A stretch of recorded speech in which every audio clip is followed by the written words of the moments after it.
Today we're going to talk about 3 tools I think every worship leader needs to have on their bookshelf.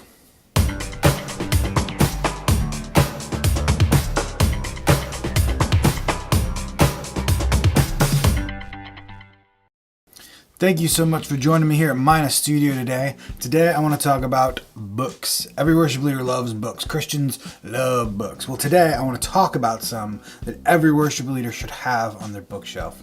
Now these are more like tools. They're not books you would sit down and read per se, although I guess the Bible is probably one you should sit down and read.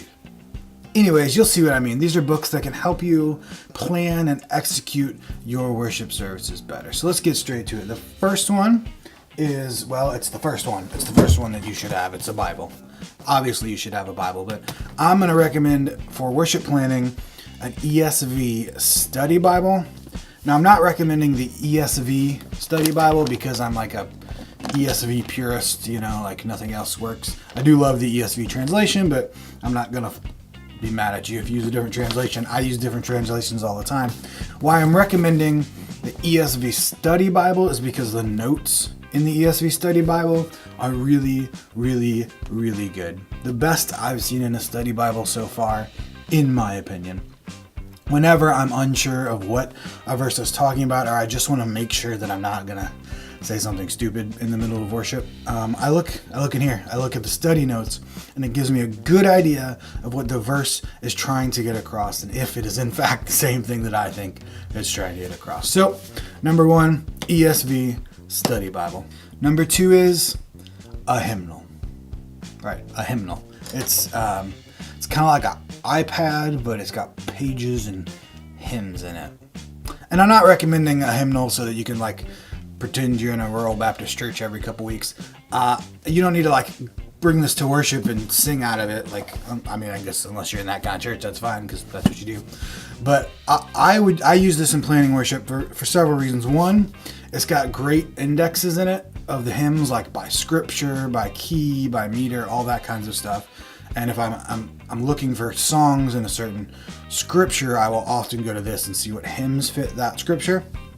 And then another thing you can do is when you're going to do a hymn in worship, in a contemporary style, you can still use this by looking for harmony lines or the melody and see where it is. I look at what key they have the hymns in these, because the key they have these hymns in the hymnal is usually for the soprano line, and that can give me a good idea of where the melody line is and where I want it to be, and I can adjust dependent on that. So number 2 is a hymnal. You may not ever use it actually in worship, but it's a great reference to have on your bookshelf. And number 3 is the worship source book. So the worship source book, if you haven't heard of it, is just a source book. It's a worship source book. It's full of things like call to worships and prayers of confession and Advent candle lightings and all the liturgical parts of worship that you might use. And even if you're not in a church that does kind of very formal liturgy, or you don't really ever just read anything that's pre-written, I still think you should get this, and it can help you to write your own things if you write your own things, or to be more prepared, or to see what other churches might be doing. And if you're in a bind, you can grab something out of here and use it, and you don't have to worry about, not saying good things during worship, or not saying important things, or saying something unbiblical. You have a reference here, and I do use this all of the time. Sometimes I'll use things straight out of here because they're good. Sometimes I'll use bits and pieces out of here, and sometimes I'll just use what's in here for inspiration. Like if I need a confession, but I don't really know where to start, I'll read some of these confessions that are on a similar topic, and then I'll write my confession kind of getting ideas from here. So worship source book, really good to have, and the hard copy comes with a digital copy too, which is really cool. So I have that on my iPad. So that's 3 books that I think you as a worship leader should have on your bookshelf. They can really help you from time to time. Obviously the Bible, you should really, really have a Bible. If you don't have a Bible and you're a worship leader, then you should email me because we should probably talk.